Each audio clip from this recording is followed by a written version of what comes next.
Olá, tudo bem com vocês? Estamos novamente aqui tratando dos assuntos relativos à doutrina das Escrituras e esta é a nossa terceira aula. Já avançamos bem e continuamos ainda dentro dessa doutrina e vamos estudar alguns aspectos especiais nesta aula de hoje. O capítulo 3 começa com seu tópico 1 falando a respeito da inerrância das Escrituras. Esse capítulo vai tratar não só da inerrância, mas vai falar da infalibilidade, da autoridade e da sacralidade das Sagradas Escrituras.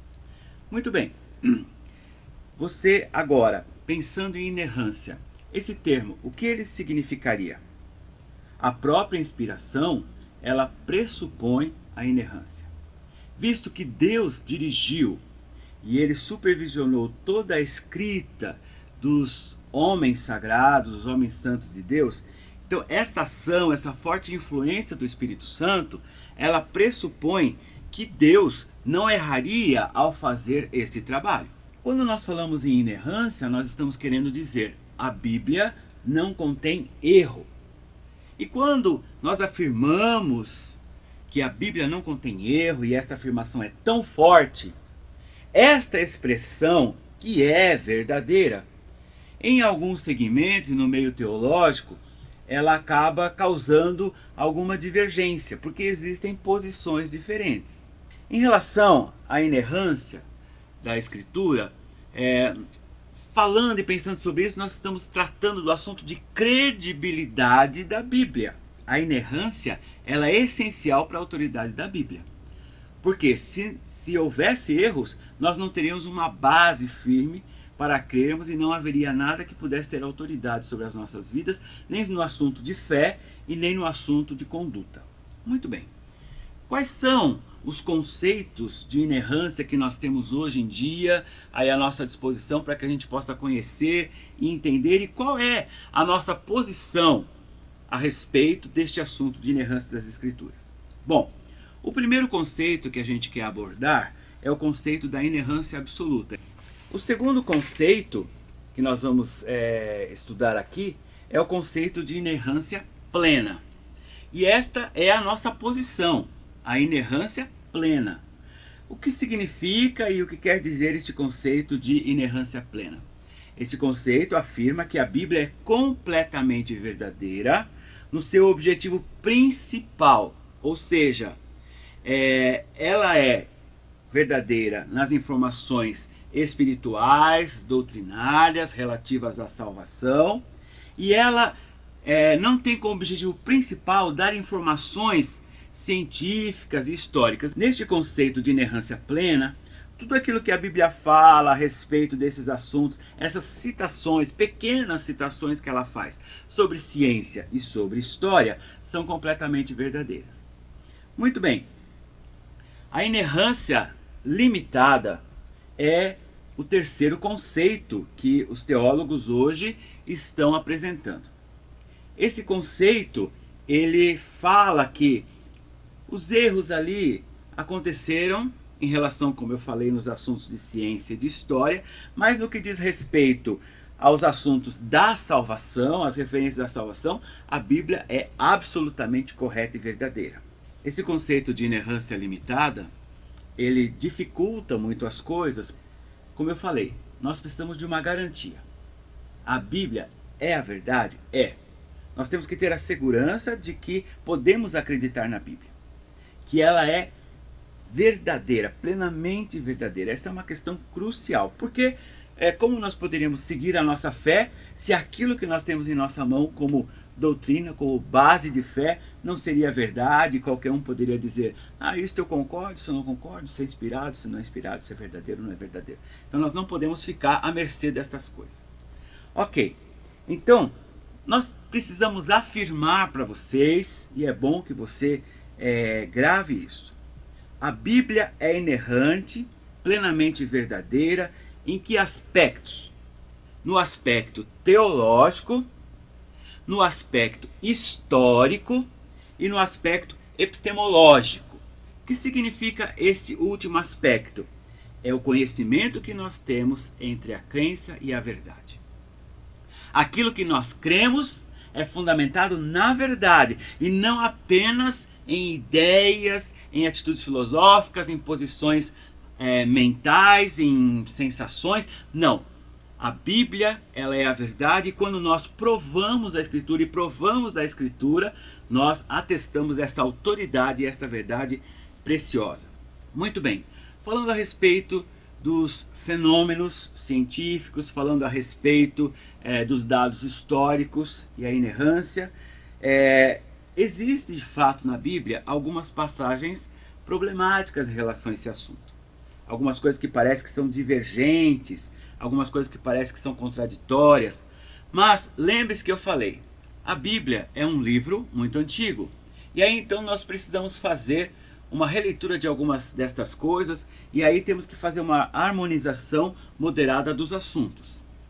Há muitas coisas que já estão conhecidas e resolvidas. Em relação a isso, tudo fica resolvido, o problema está resolvido, tem explicação e tudo bem. Quando nós temos um fato que ainda não temos explicação, qual deve ser a nossa posição? Primeiro, nós precisamos continuar crendo na inerrância da palavra de Deus, afirmando que a Bíblia fala acerca de si mesmo. Sabendo que, se nós tivéssemos os dados, todos os problemas então seriam resolvidos.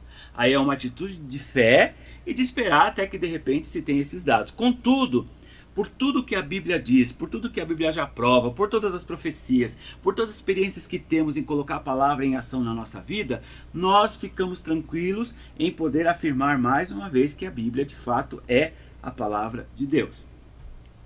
Falando a respeito dos fatos históricos registrados na Bíblia, é bom a gente lembrar que estão registrados na Bíblia cronologias e estão registrados na Bíblia genealogias. A gente de repente passa por esses textos cronológicos, históricos, os textos de genealogia, e a gente acha que isso não é tão importante. Mas, em termos de história, de provar a história humana, a ciência, a ação de Deus na história humana, esses textos são completamente importantes, são totalmente importantes. Porque eu sempre digo para vocês, alunos, a cronologia e especialmente a genealogia na Bíblia é como se fosse a coluna vertebral de um corpo humano. Se você tira a coluna vertebral, você acaba desmontando todo o corpo humano. Se você tira as genealogias da Bíblia, você acaba destruindo todo o valor histórico da Bíblia. Então parece que ali, por que colocar aqueles nomes, essas sequências e uma coisa de repente tão monótona? Mas na verdade, Deus quis atestar ali a questão histórica, a veracidade histórica e do tempo e a sequência cronológica dos fatos. Muito bem. Sobre a ciência, seria importante dizer que mais e mais as teorias científicas, elas têm descoberto que a Bíblia é a verdade. Eu quero colocar o seguinte: todas as teorias científicas, elas podem ser modificadas, elas passam por modificação à medida que o estudo e a ciência se desenvolvem. Mas a Bíblia, desde a época que ela foi escrita, ela jamais foi modificada. E aí então, nisso nós podemos ter confiança e segurança de que a Bíblia é a verdade, porque ela é imutável, ela é sustentável, ela sustenta a si mesma em relação a tudo aquilo que ela afirmou desde a sua origem.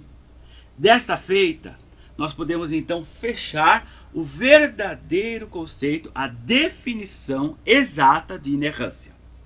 No nosso livro, esse conceito foi expresso por Erickson e ele está totalmente inserido e literalmente inserido, e eu vou ler para vocês também. Erickson nos apresenta uma definição clara e adequada de inerrância.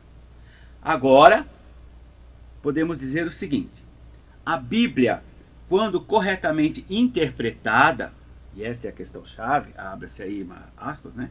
A Bíblia, quando corretamente interpretada, de acordo com o nível a que a cultura e os meios de comunicação haviam chegado na época em que foi escrita, e de acordo com os propósitos a que foi destinada, é plenamente fidedigna em tudo que afirma.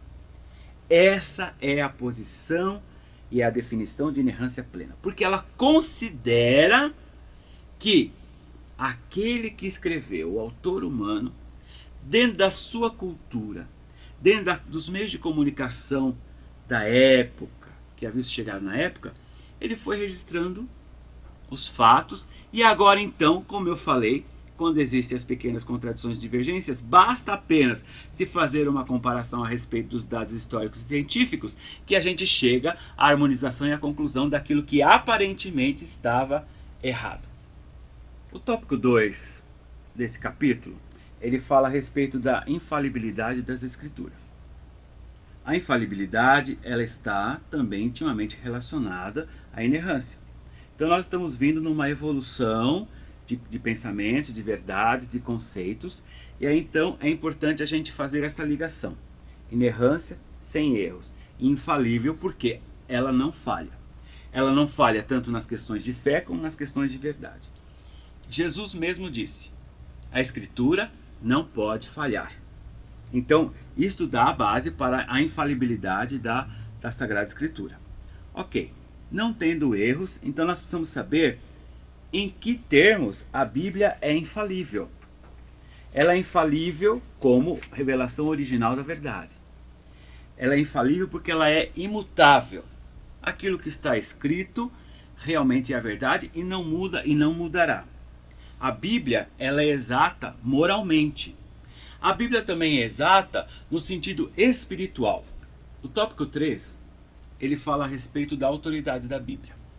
Em termos de autoridade, nós temos que entender que os pós-modernistas, eles têm rejeitado essa atitude ou essa posição de submissão à autoridade, mas o fato é que a Bíblia, ela se apresenta como palavra de Deus absoluta, como palavra de Deus verdadeira, como palavra de Deus com a qual nós precisamos nos submeter à sua autoridade.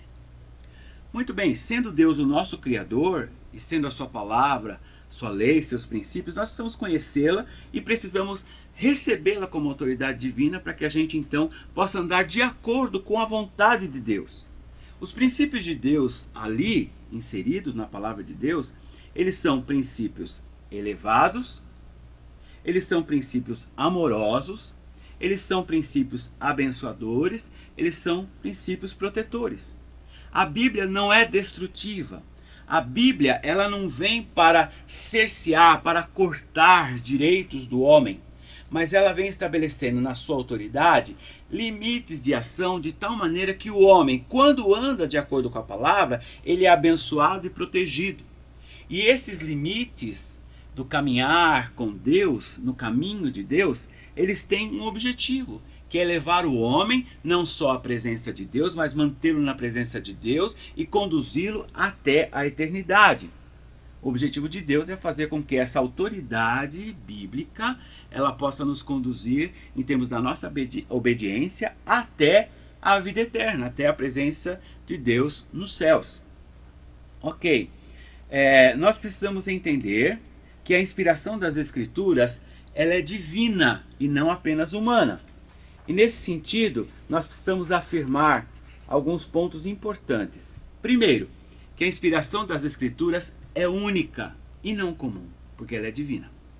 A inspiração das Escrituras é viva e não mecânica. Tanto é viva que foi atuante, poderosa, forte, influente na hora que o escritor sagrado recebeu a revelação e aí a inspiração para escrever, mas ela continua sendo viva hoje, porque quando se lê a Bíblia e se traz para si a verdade, o Espírito Santo ministra a nós e torna a palavra escrita logos na palavra viva e para ser praticada no nosso dia, que é o rema. A inspiração das Escrituras é completa e não somente parcial. Um detalhe a respeito de logos e rema são termos da palavra no sentido original, vocábulos originais da Bíblia. Né? Logos, palavra escrita, e rema, palavra viva aplicada, trazida pelo Espírito Santo para nós hoje. Ok, voltando aqui no quarto ponto. A inspiração das Escrituras é completa e não somente parcial, e a gente então confronta isso em relação àquele conceito de inspiração limitada. A inspiração das Escrituras é verbal e não apenas de conceitos. Ou seja, o Senhor falou, o Senhor inspirou, o Senhor soprou a sua verdade revelada no íntimo, no pensamento, no espírito do escritor sagrado e o levou a registrar essa verdade. Em que aspectos a Bíblia tem autoridade sobre nós? Primeiro, ela é autoridade religiosa. O segundo aspecto é que ela é autoridade histórica. O terceiro aspecto é que ela é uma autoridade normativa. Ela estabelece normas. E falando a respeito de Bíblia, de fé, é importante dizer que existe uma relação a respeito da Bíblia e a razão. A gente crê, mas não é uma fé irracional. Aquilo que a gente crê está baseado numa verdade que tem argumentos. O gnosticismo, que é uma filosofia antiga, uma atitude de pensamento antiga, um segmento, ele procura explicar as coisas espirituais através do conhecimento. Mas o homem não pode alcançar e conhecer a Deus e prescrutar Deus através da sua mente, do seu conhecimento humano. Isso é impossível. Mas quando a gente associa a fé e a razão, busca responder à fé com a razão, nós vamos encontrar subsídios, fundamentos, respostas e argumentos. Porque crer é também pensar. Existe um livro que trata deste assunto, é um livro bem pequenininho, mas que mostra a importância da razão em relação à nossa fé. O tema do livro, o título é Crer é também pensar. Na história da igreja, através de Martinho Lutero, na época da Reforma, nós tivemos um princípio enunciado por Martinho Lutero, e ele lutou a respeito da Sagrada Escritura, da autoridade da Sagrada Escritura, e este princípio é chamado de sola Escritura, ou somente a Escritura, somente pela Escritura. O princípio de sola Escritura para a igreja evangélica, ele é extremamente importante.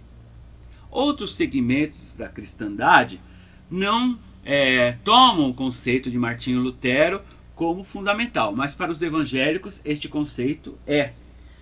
O que Martinho Lutero quis dizer com o princípio, com seu enunciado de sola Escritura?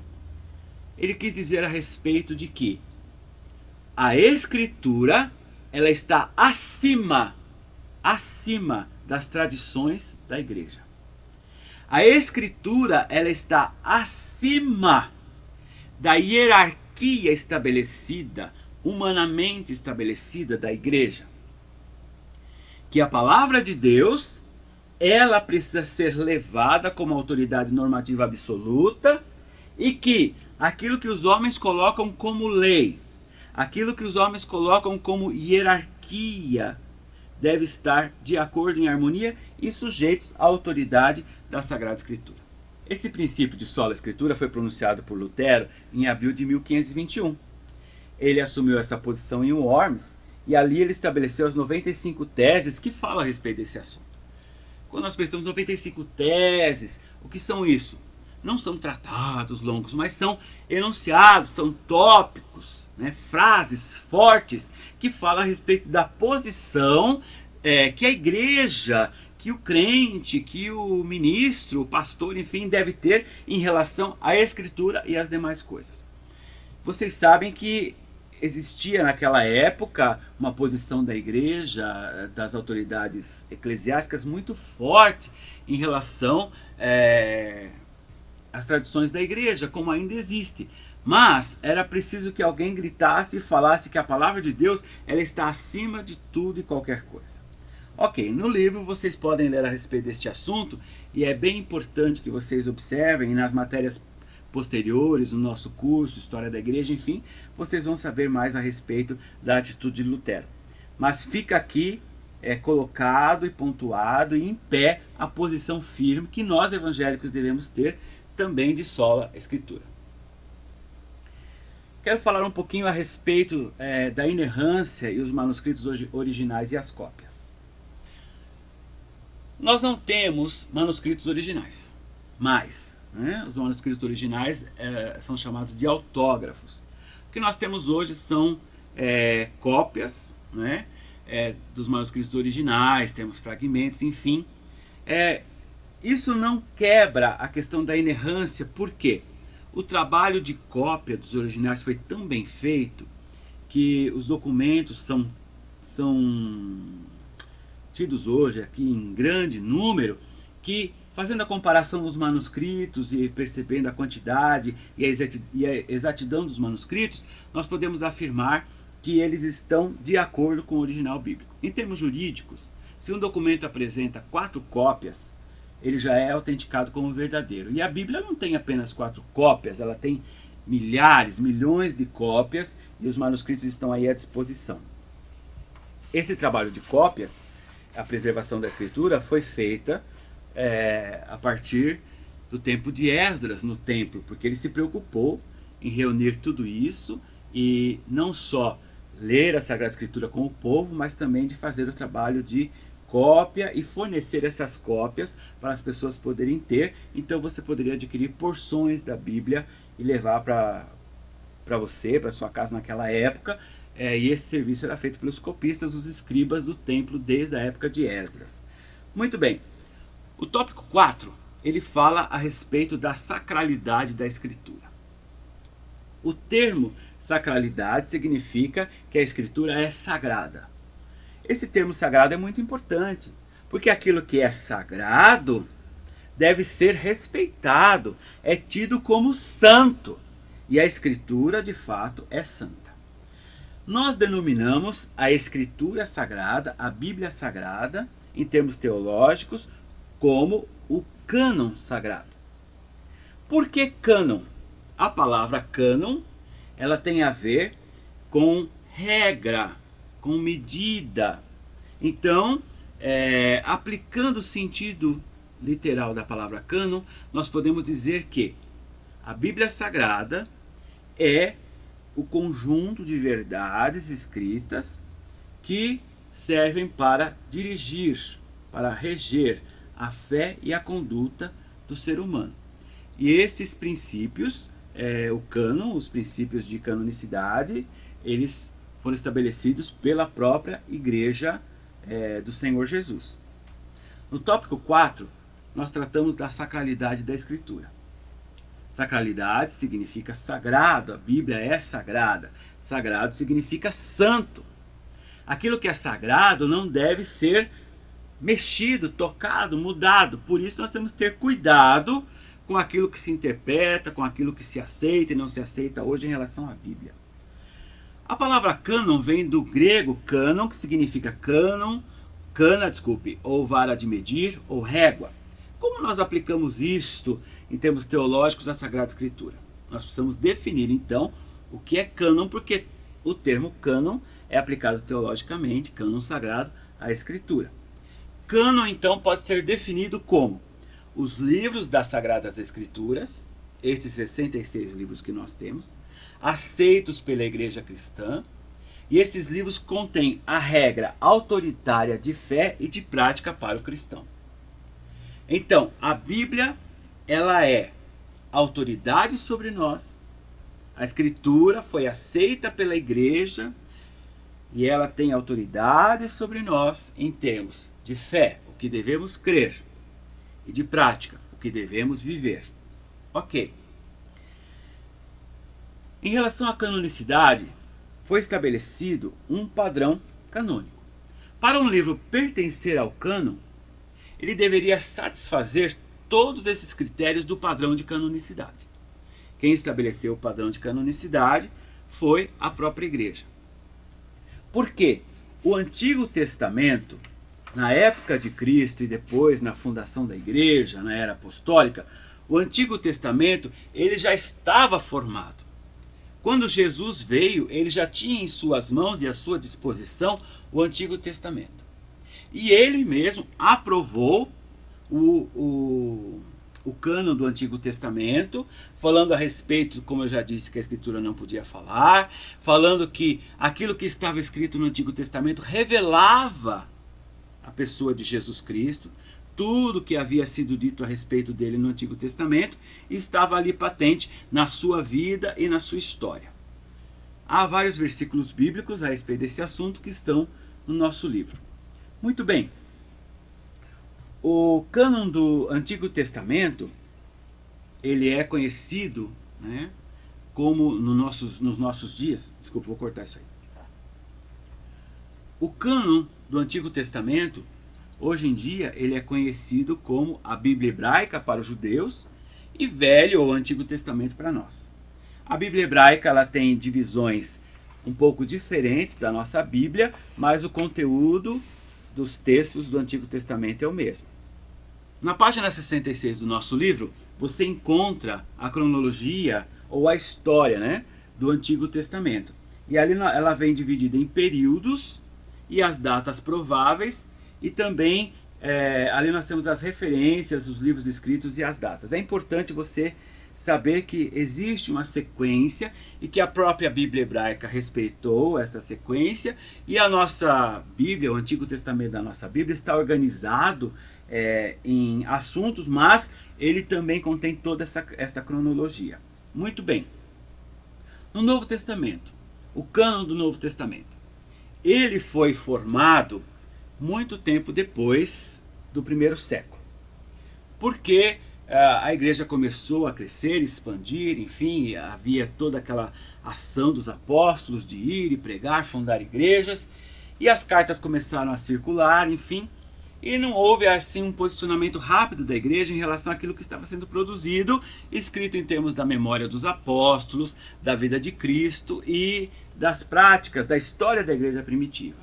Com o passar do tempo, então nós tivemos muitos livros ou textos sendo escritos na época do Novo Testamento, e aí então nós tínhamos escritos verdadeiros e escritos falsos. E aí houve a necessidade de seleção da igreja. E aí nós temos algumas situações que surgiram que levaram a igreja a tomar uma posição para estabelecer esse cânon, e aí então fecharam o Novo Testamento, porque Cristo já tinha estabelecido os apóstolos, a inspiração de Deus já tinha vindo sobre determinados homens, tinha que se atestar o padrão de canonicidade, e aí então fecharam o cânon. Quais foram os problemas que surgiram? Primeiro, o cânon de Marcião, que queria tirar toda a influência judaica do Novo Testamento. Mas o cristianismo tem como berço o judaísmo, então isso não seria correto. Também o mestre Tassiano queria estabelecer um evangelho único. O teólogo Montano dizia que a Bíblia não deveria ter fim, não tinha fim, então não poderia se fechar um cânon.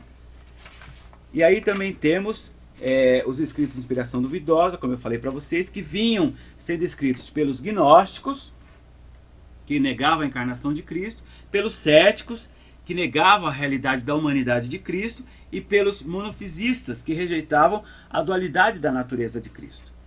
Por fim, surgiu uma situação que levou a igreja a tomar uma posição definitiva, que foi o edito de Diocleciano. Este imperador romano, ele determinou que todos os livros sagrados deveriam ser atirados ao fogo e queimados. Então, tudo que estava sendo produzido, seja verdadeiro ou não, aí deveria ser tudo queimado, e isso levou a igreja a tomar uma posição e preservar os escritos realmente inspirados. Daí então surgiu o padrão canônico do Novo Testamento. Qual é o padrão canônico do Novo Testamento? Alguns tópicos definem. Quais são os critérios? Primeiro, a autoria deveria ter apostolicidade, ou seja, escrito por um apóstolo ou homem apostólico. Quanto à doutrina, tinha que ser exato doutrinariamente. Quanto ao conteúdo, o livro teria que ter conteúdo espiritual. Quanto ao uso, deveria ser universal. Quanto à inspiração, deveria provar que era inspirado pelo Espírito Santo. E aí então, com esses critérios, nós tivemos o padrão canônico estabelecido. Daí então nós temos o Novo Testamento formado, com seus 27 livros, o padrão canônico estabelecido, os livros atestados e a produção escriturística do Novo Testamento.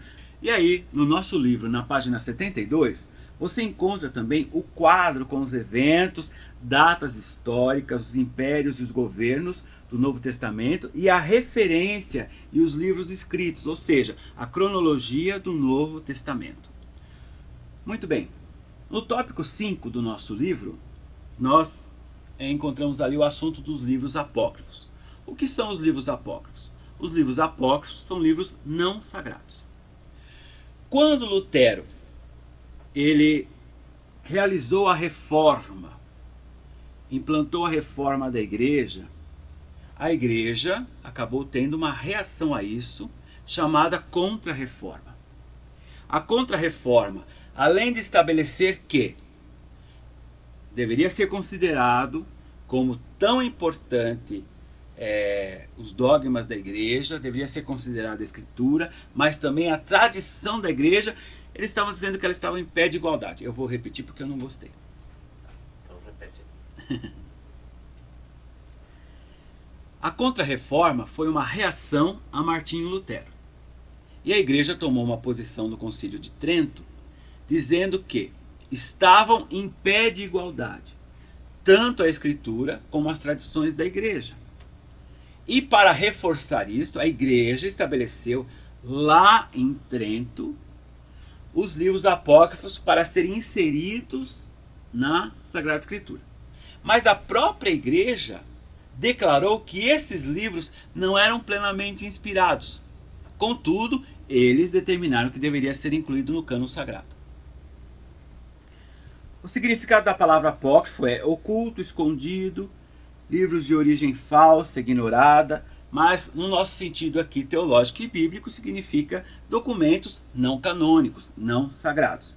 Por mais que eles tenham um valor histórico, e tem algumas passagens assim que são até interessantes ser lidas, conhecidas por causa do seu valor histórico, mesmo assim eles não foram inspirados por Deus e não deveriam estar ali na Sagrada Escritura.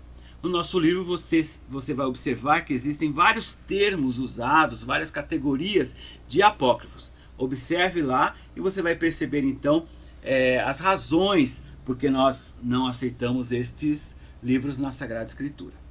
Muito bem, falando nessas razões, além dessas questões dos termos próprios e teológicos para os livros apócrifos, nós temos aí de fato as razões pelas quais nós evangélicos não aceitamos livros apócrifos. E aí eu vou destacar aqui para vocês. Os livros apócrifos, eles foram escritos no período interbíblico. O período interbíblico foi um período entre o Antigo e o Novo Testamento, de 400 anos, esse período, e ali não houve manifestação da parte de Deus no sentido de derramar inspiração, revelação para que a Bíblia fosse escrita. Então, esses livros falsos foram escritos nesta época e por isso nós não aceitamos eles serem incluídos no cânon. A inspiração desses livros foi negada pelos judeus, pelos protestantes e nunca foram incluídos em nenhuma... Eu falei errado. Esses livros eles foram negados pelos judeus e pelos protestantes e nunca foram incluídos nas suas escrituras sagradas. Nem Cristo nem os seus apóstolos citaram esses livros. Flávio Josefo, que é o maior historiador judaico, ele diz que os apócrifos não foram incluídos nas escrituras sagradas dos judeus. A Igreja Católica, como eu falei, ela esperou a Contra-Reforma, ela estabeleceu... Vou voltar. A Igreja Católica Romana, ela, através da Contra-Reforma, esperou até 1546 para incluir os apócrifos à Escritura, como uma reação à Reforma. E aí então, nós não podemos aceitar porque havia já passado muito tempo. E foi uma reação simplesmente ao que estava acontecendo na época de Lutero. Até os próprios autores dos apócrifos, algumas vezes, eles declaram que não foram inspirados por Deus para escrever. E aí então, eles não podem reivindicar os seus livros como proféticos. A arte cristã primitiva, ela não representa em nenhum momento expressões artísticas com base nos apócrifos. Também isso deve ser considerado. Os pais da igreja, como Mileto, Orígenes, Cirilo de Jerusalém e Atanásio, eles depuseram contra os apócrifos e eles eram autoridades na igreja. Jerônimo foi um grande estudioso hebreu e ele fez a tradução do Velho Testamento hebreu e do Novo Testamento grego para o latim. E quando ele fez essa tradução da escritura para o latim, ele rejeitou traduzir os apócrifos para o latim. E só fizeram esta tradução e incluíram na escritura sagrada católica os livros apócrifos no latim depois da morte de Jerônimo. Os apócrifos, eles não trazem acréscimo ao conteúdo das verdades messiânicas e salvíficas para o povo de Deus. Então, eles não trazem nada de especial, de novo, de importante para a fé cristã. No livro, na página 76, vocês vão encontrar o conteúdo dos apócrifos. Agora chegou o momento de você dar uma paradinha, poder estudar, rever os conteúdos, ler, responder a sua autoatividade, entregar para o seu professor na próxima aula, e aí nós vamos continuar caminhando. Então, até a quarta aula. Um grande abraço.